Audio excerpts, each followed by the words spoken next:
Welcome! Today we are diving deep into one of the most powerful moments of faith ever recorded. A story that takes a famous skeptic and turns him into the author of an incredible declaration. Yep, we're talking all about the disciple, Thomas. So, when you hear the name Thomas, what's the first thing that pops into your head? For most of us, it's probably the nickname, Doubting Thomas. But what if I told you that label doesn't even begin to tell the whole story? Turns out there's a much deeper, more complex person to uncover here. All right, so let's get to know the man behind the nickname. Because when you actually look at the accounts, he was so much more than just a doubter. They really paint this picture of a loyal, courageous, and very pragmatic guy. This really changes the whole perspective on Thomas, doesn't it?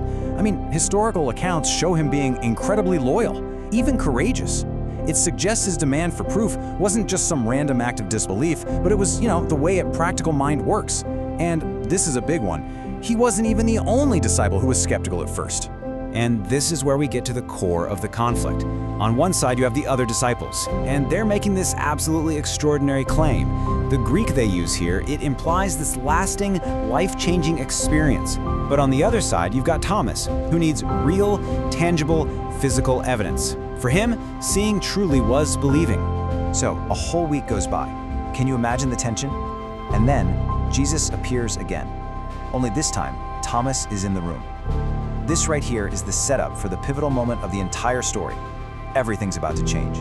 Now, instead of telling Thomas off for his skepticism, Jesus does something pretty remarkable. He addresses the doubt head on. He offers the exact proof Thomas demanded, an invitation to see and touch his wounds. It's just this powerful moment of grace, meeting doubt with total understanding. And boom, this is the climax. Thomas doesn't just say, "Okay, I believe you now." His response is this incredibly powerful declaration, "My Lord and my God." This one sentence is seen by many as the absolute theological peak of the entire Gospel of John. How amazing is that?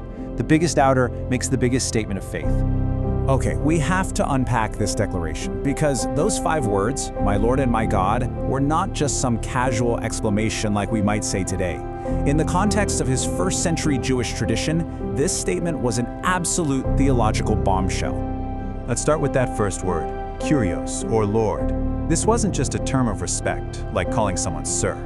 No, in the Old Testament, Kyrios was often the word used in place of God's most sacred personal name. So by using this title, Thomas is recognizing that Jesus shares in God's divine authority. It's a huge deal. But then he adds the second word, Theos, or God. And this part is absolutely crucial. He's not just yelling, "Oh my God," in surprise. He is directly applying the title of God to Jesus. When you put Kyrios and Theos together like that, it becomes this crystal clear, unambiguous confession of divinity. One scholar really sums it up perfectly. Thomas's confession isn't just about him finally accepting that Jesus is alive. It's about him understanding who Jesus is. From this perspective, the resurrection isn't just an event, it's the ultimate revelation of Jesus' true identity. What's so fascinating is how this 2,000-year-old story is still so relevant. It keeps coming up in modern theological debates, especially in conversations between Christianity and Islam. And that brings us to a very common question, one that's often raised from an Islamic perspective, which, rightly emphasizes the absolute oneness of God and rejects associating any partners with him. So, the theological answer that's presented doesn't actually point to a direct first-person quote from Jesus saying those exact words.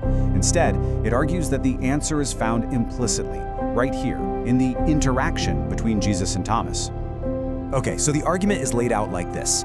First, Thomas makes a declaration that is, without a doubt, a direct act of worship. Second, in a strict Jewish monotheistic context, saying that to anyone but God would be straight-up blasphemy. Now here's the crucial part. Jesus accepts this worship. He doesn't correct Thomas, doesn't say, "Whoa, hold on." And that acceptance, the argument goes, functions as an implicit claim to divinity, because only God could rightfully receive that kind of worship. And in the end, the whole story brings us back to its central theme. Right after Thomas makes his confession, Jesus says, "Because you have seen me, you have believed. Blessed are those who have not seen and yet have believed." It's such a powerful statement, isn't it? It draws this clear line between the kind of faith that needs physical proof and the faith that can rest on testimony alone. And that kind of leaves us with a final thought. A question that echoes from Thomas's 2,000-year-old dilemma right down into our own lives. In a world that is just flooded with information and claims, what does it really take for us to believe? What's more powerful, seeing with our own two eyes or putting our trust in the testimony of others? It's something to think about.